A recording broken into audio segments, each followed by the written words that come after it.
Historically, whenever a new commander lands in the daily special offer, the joke around the community is that this commander is clearly no longer meta, or a brand new meta is coming. It's right around the corner. And so when they first teased that Emperor Qin and Shapur would be coming to the daily special offer, I think a lot of people kind of were jokingly saying like, oh well, here we go, Emperor Qin, he's one of the best commanders in the game, and now he's no longer going to be meta, because if you can get him for as cheap as $3, well then surely something better must be coming down the pipeline. And this joke kind of, it exists for good reason, right? Because historically, I mean, it kind of used to be the case back in the day that when a commander landed in the daily special offer, they were past their prime. So by the time we got Nebu in the daily special offer, he wasn't used as much in the open field anymore. And likewise, same thing with Guan Yu. And even farther back than that, at the beginning of Rise of Kingdoms, a lot of the commanders in daily special offer were just the gold key commanders. And so like, of course, those are out of the meta pretty much all the time. But lately, Rise of Kingdoms has been adding commanders to the daily special offer a lot faster than they used to in the past. And so with us being only 6 hours away from Emperor Qin landing in the daily special offer, the question is this a trap, or is this possibly the best value out of any bundle in the entire game? Today, we'll do a deep dive to answer that question. But first, what's going on, guys? Cheers. Now, as you guys know, I'm a sponsored partner created with Rise of Kingdoms. So if you want more Rise of Kingdoms content that helps you get value, consider subscribing down below and dropping a thumbs up on the video. It really helps out a ton. All right, let's jump right in here, because Emperor Qin landing in the daily special offer is expected, right? I mean, eventually all commanders do find their way to the daily special offer, but Emperor Qin feels a little bit different. And the reason for that is because, as you guys know, not only is Emperor Qin one of the two best commanders in the entire game, sitting right alongside Sun Tzu Prime, but that's not really the whole story, right? Because in the past, we've seen meta commanders land in the daily special offer. That's nothing new. We've got Daichi, we've got King Arthur, we've got not you Liu Che, right? Like, we've got really good meta commanders in the daily special offer in the past. So it's not just that he's part of the meta,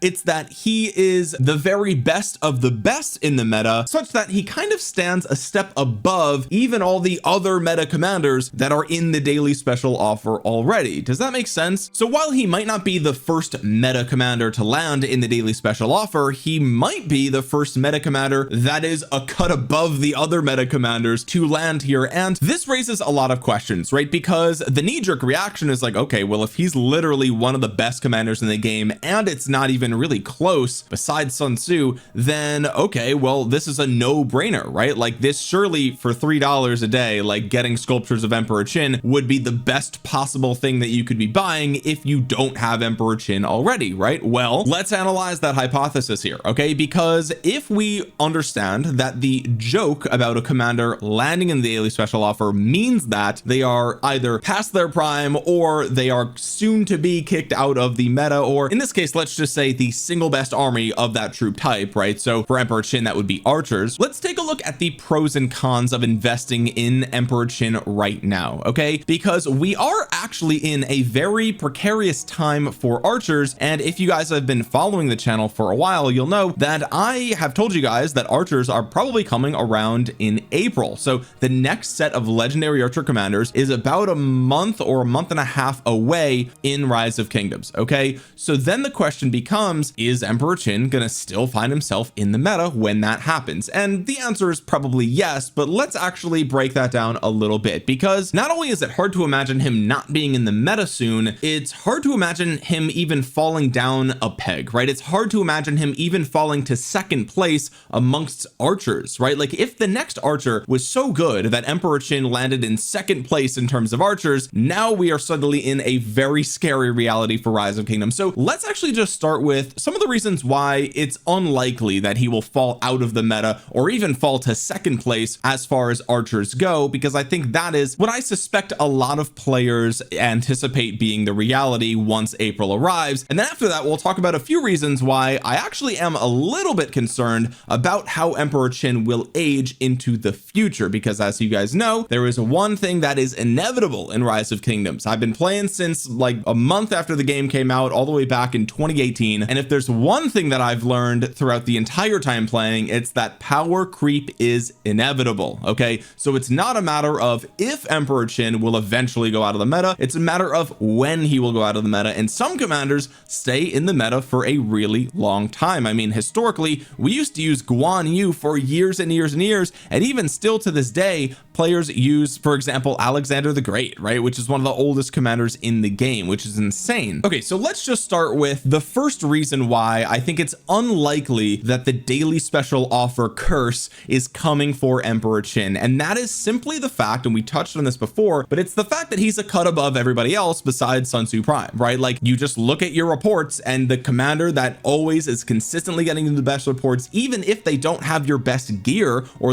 your best armaments, is typically your Emperor Qin march, right? Or it's your Sun Tzu Prime march, or it's a very strategically placed siege march that's just doing work. Okay, so even though new archers are right around the corner, if we saw power creep such that Emperor Qin even falls to second place, then 2026 and going into 2027 is going to flip the board on its head when it comes to the meta, because that means this will be rise of archers, right? Like, if archers get another Emperor Qin or something stronger than that, even archers will be in an insanely good place throughout the rest of this year. And I think that is just something we've never seen before, right? I don't know if we've ever seen a situation where we get a literal meta defining, like S tier defining commander like Emperor Qin. I don't remember exactly, because Emperor Qin came out a few months ago, right, all the way back in June, but I'm pretty sure when he landed in the game, even content creators like Chiskel literally made a new tier above S tier when they were building their tier list to describe how good Emperor Qin was relative to everybody else. And when I made my tier list, I basically just collapsed F and D tier all the way down into 1, because they were effectively all garbage at the end of the day, even though some might technically be better than others. So if a commander is so good that he actually just redefines how we are looking at tier lists, it seems basically impossible that the developers would then follow him up with something even better for the same troop type.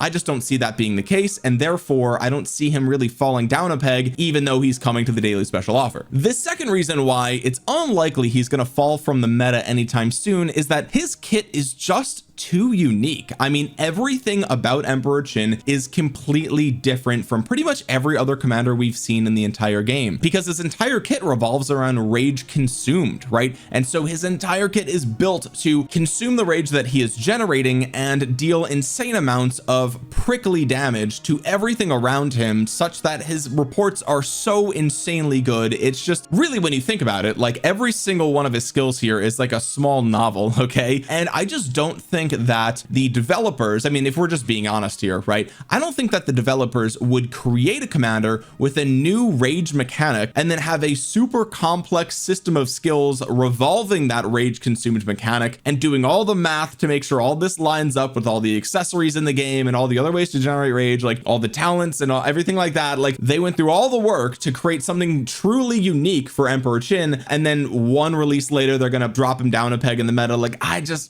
don't think that they would do that to such a unique kit on a commander. And then finally, the third reason why I don't think Emperor Qin is even going to fall to second place for the archer meta is because if you look at what he is doing, he's kind of doing every single thing that archers really need and are lacking, right? He has march speed, he has tanky stats, he punishes people that even are targeting him, and he deals massive AoE skill damage, right? And it's not maybe in the form of one big shot, but it's decent skill shots every single turn to everybody around you. So really, like, when you look at what is the archer meta, he checks literally every single box, and it's like, how could he possibly fall out of the meta already in Rise of Kingdoms? All right, so those are the three reasons why it seems very unlikely that he would even fall down a single peg in the pecking order when it comes to the Rise of Kingdoms tier list. But now let's talk about a couple of things that I am actually a little bit concerned about when it comes to Emperor Qin. And the first thing is something we actually talked about in the pros section of this video, but it also serves as a con, and that is the uniqueness of his kit in the form of rage consumption, right? So when we look at Emperor Qin as a commander with the rage consumption and the fact that his entire kit is sort of built around that, he's kind of forced to be a primary commander, which means that his flexibility isn't as good as somebody like, let's just say, Zhuge Liang or like Achilles or maybe Bai Qi. Like, these commanders are really good commanders as both a primary and a secondary. So what that means is if there is a new commander that comes out that's got power creep and they're great as a primary, well, now you can just take your Bai Chi and slap him as a secondary, right? And so the Bai Chi still stays in that single best infantry meta pairing. Same thing with Achilles. He can either be a primary or he could be a secondary. He's flexible in that way. So as new commanders land in the game, he's not forced to be in a specific slot, right? It's not like, okay, well, oh, this new commander came out and now, well, Achilles has to be primary, and so this new commander either has to be good as a secondary or it's got to be in a whole different march. Like, it's this whole different thing, right? And so when we look at Emperor Qin, like historically he is always primary and he works really well there. And if you ever test him as a secondary to somebody like Zhuge Liang or something like that, you're going to find that he just performs a lot worse, right? And so in that way, while his kit is extremely unique and it is extremely good, he is kind of forced to be a primary, at least relative to everything that's in the game right now. Now, that's not to say that a new commander won't come out that makes him as a secondary really, really good. Like, they could do that, of course, but clearly I think we can all agree that his kit is built for him to be a primary, right? I think that's the most logical outcome. That's probably what the developers were thinking when they put him in the game.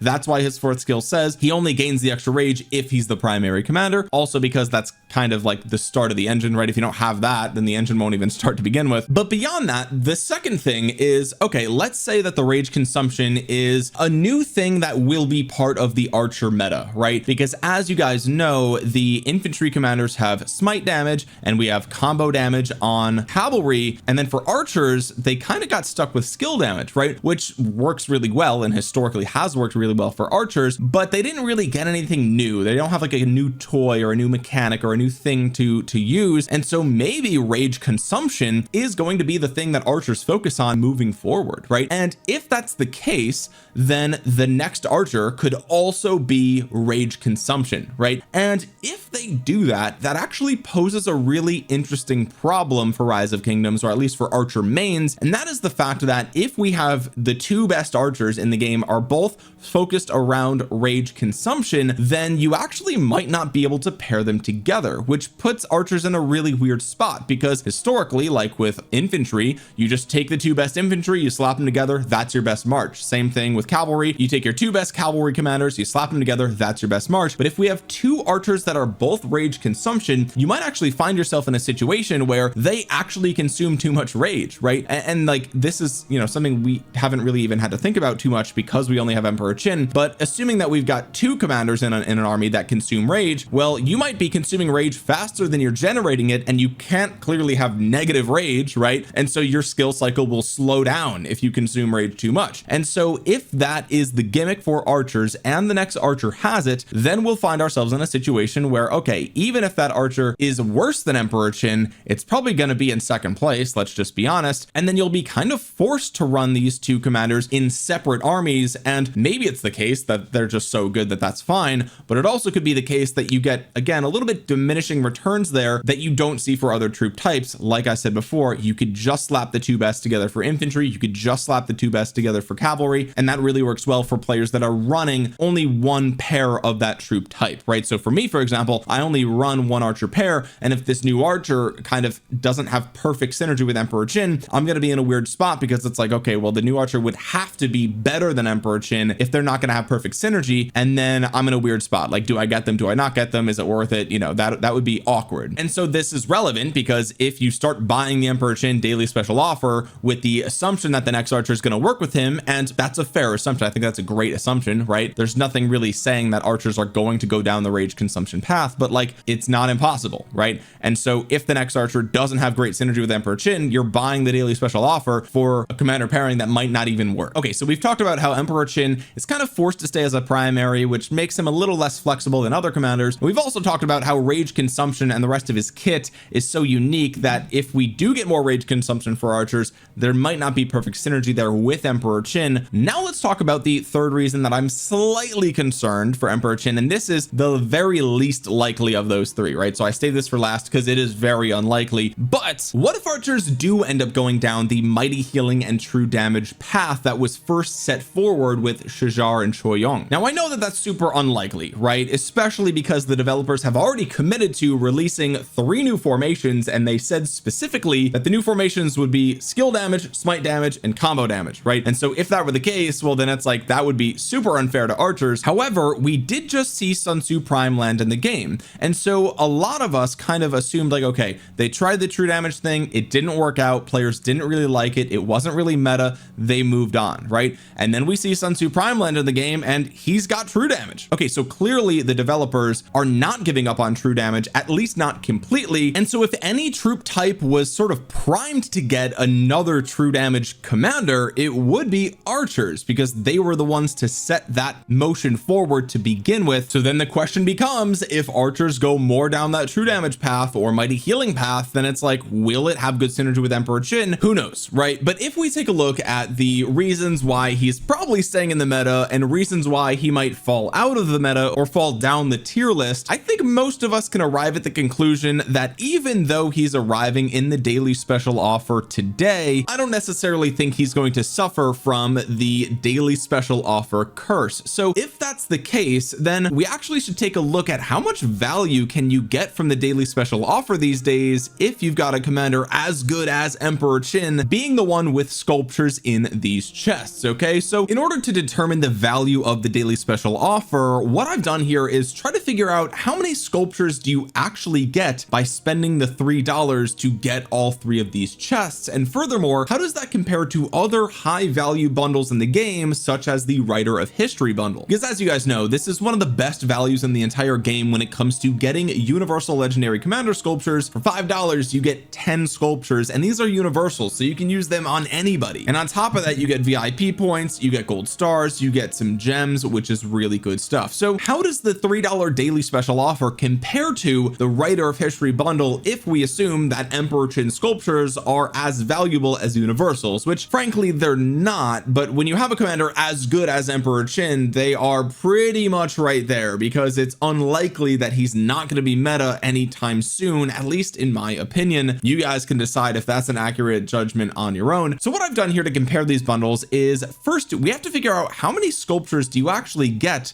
for $3 every single day, at least on average, because let's face it, you can get a lot of sculptures here, or you can get one sculpture here. So what I've done is pulled all this into a spreadsheet. Okay, so you can either get between 1 and 10 sculptures of that commander, or you can get a universal legendary commander sculpture here. I don't know if you guys even know that, because of how insanely rare it is. It's not even a 0.3% chance, it's 0.03% chance. Like, this is wild. I don't know if I've ever even gotten this before. Maybe I got it, I think one time, possibly, of all the years of me playing. But anyway, the chance that you get a sculpture in the chest is 35.7%. But also you have to remember that we're buying 3 of these, and if you buy all 3, then you're guaranteed to get 1 sculpture of that commander. Okay, so that does play with the math a little bit here, but if we come and actually reveal the numbers, what we'll see is that on average you're going to get 1.5 sculptures per chest. Okay, now we have to multiply that by 3 because, well, you get 3 of those chests every single day, and you'll see that on average you're going to get 4.49 sculptures per day. Okay, now this does not account for the fact that you are guaranteed to get at least 1, so I think it's fair if we round this up to 5 sculptures, right? Maybe the average is a little bit less, maybe it's a little bit more. I don't feel like doing that math right now, and I think, let's just be honest, let's call it 5. I think that's a very fair and even number that we can round to say, okay, on average, if you buy the $3 bundle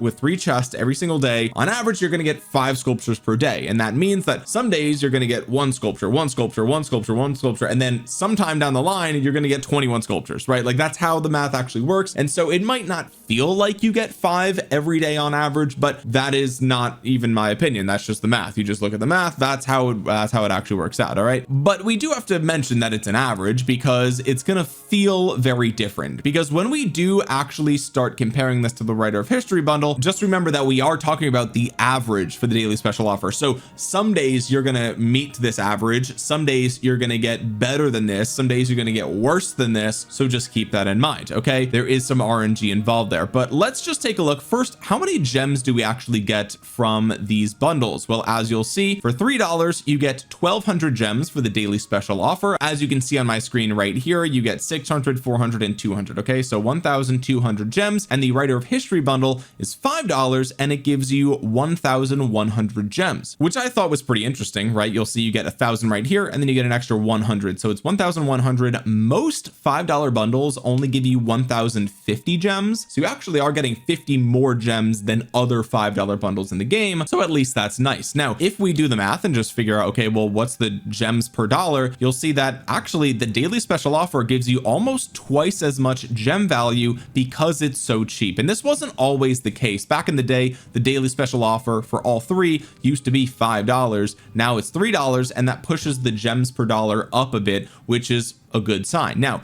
if we take a look at the sculptures here, you'll see, of course, like we did before, the math is that you get around on average 5 sculptures per day for the daily special offer, whereas the writer of history bundle is guaranteed 10 universals every single time, no matter what. And there's definitely value in not having to gamble for it, right? So I don't want to pretend like that's not part of this. You definitely have to consider that, but on average, sculptures per dollar here is a little bit better for the writer of history. It's 1.67. Don't comment it. I know you're thinking about commenting it. Do not say 6.7. I will find you. Kids don't even say that anymore, okay? I don't know if you know that. At least I don't think they do. But anyway, writer of history bundle is better value if what you care about is purely sculptures per dollar. Then if we take a look at the speed ups, this is where the value starts to separate, okay? 14 hours of speed ups versus 0 for the writer of history, and then we could just go ahead and reveal everything else, right? So gold stars, you do get some gold stars for the writer of history, which is relevant for newer players, and honestly I think newer players are the ones that are going to be buying the daily special offer, which is why I made sure to include this. You're also getting a lot more experience for writer of history, but you're getting less VIP points, which is definitely something worth mentioning, because frankly I actually think the daily special offer for $3 is the best value for VIP points in the entire game by far. Like, it is very good VIP point value. In fact, the writer of history bundle is actually a little bit worse in terms of VIP value, because most $5 bundles give you 525 VIP points, so the fact that the writer of history only gives you 500 is actually a little bit lacking in this department, which is surprising. Gold keys are the same. You get a little bit of food and wood from the daily special offer as well, and you also get 500 action points, which is very valuable for low spending players, medium spending players who are just grinding during KVK to get those crystals from the barbs, or to get value out of marauders, or to do events like the 7k gem event. You need to get a lot of event items to get the max value there. There's a lot of reasons why this AP is actually super important for your account. So when we actually look at the value of these two bundles combined, you'll notice that, okay, the writer of history, it costs a little bit more and you do get less overall value, I would say, but the value comes in the form of guaranteed universal sculptures. That is the biggest draw to the writer of history bundle. But when we look at the daily special offer, you're getting more VIP points, which is going to push you towards those key VIP levels like VIP 10, 12, 14. You're getting more AP every single day, which is crucial for key events and for KVK, marauders, barbs, whatever. And you're getting some resources and speed ups, which help you during fighting. You get more gems. You do still get decent legendary sculpture value on average, okay? Sometimes, again, I'm going to reiterate this, sometimes you will get better value, sometimes you will get worse value, so just keep that in mind. So all that being said, when we compare the daily special offer to something like the writer of history, I think, yes, sure, we can agree that maybe when it just comes to the guaranteed value, writer of history is undefeated, right? But when we talk about averages and we're going to be buying these things every single day, like let's assume it's not a one-off, right? You're buying it every single day. I would say on average, the daily special offer is probably better value in the long run when we talk about the VIP points, the speed ups, and everything else that you kind of need from this bundle, right? I mean, as long as you're getting somebody like Emperor Chin, who is cream of the crop, absolute S tier, the value for the daily special offer is easily one of the best values in the entire game right now. And then on top of that, we have to talk about things like recharge rewards, right? Like if you're buying the daily special offer during an event like recharge rewards, or like when you go into KVK and you get, you know, when you recharge 25,000 gems, you get certain milestones where you get different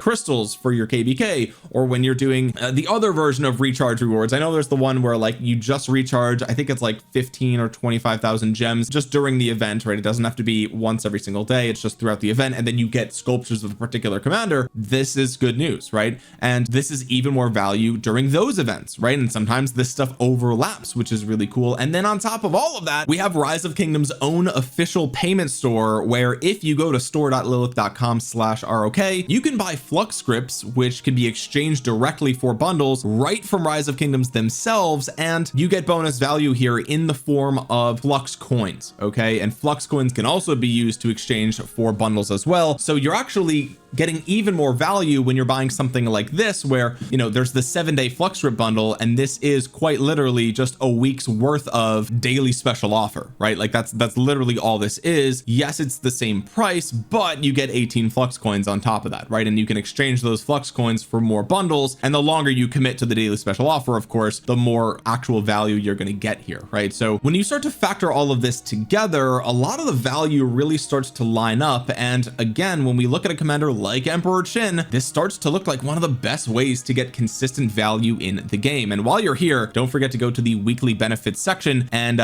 see what you can get from the weekly drawing. This resets every Friday. I've already done it. I think I got an 8-hour speed up last time, which wasn't anything crazy, but like, you should be coming here, even as a free to play, you should be coming here every single day to spin this and see what you get, because there's literally no downside. So in conclusion, with Emperor Qin coming to the daily special offer, I think this actually might make the daily special offer one of the best value bundles in the entire game. And so if you don't have Emperor Qin yet, first of all, why? Second of all, this is kind of a gift. If you're even a low spender, like, this is occasionally buying this during things like recharge rewards is going to get you tremendous value. So I think Emperor Qin is probably going to dodge the bullet here when it comes to the daily special offer curse. Hopefully I'm right about this, because I would hate to see him fall out of the meta anytime soon, because he is already so insanely good. But guys, let me know what you think about Emperor Qin coming to the daily special offer in the comment section below. Are you going to be buying it for him, or did you already max him? Do you agree that this is super good value, like shockingly good value? Maybe you haven't looked at the value of the daily special offer in a while, and now it kind of clicks. After I look at the math, I'm like, man, as long as the commander is meta, this is insane value. Let me know what you think in the comments, and while you're down there, drop a thumbs up on the video. It really, I don't just say that, it really does help out the channel a ton. And you might think you're subscribed to the channel because you've seen a bunch of my videos, or maybe you used to be subscribed back in the day and now you've returned to the channel because you've returned to Rise of Kingdoms, but you might not actually be subscribed. So double check down below. And with that being said, guys, thank you so much for watching. This has been Omniarch. I'll talk to you guys again soon. Peace.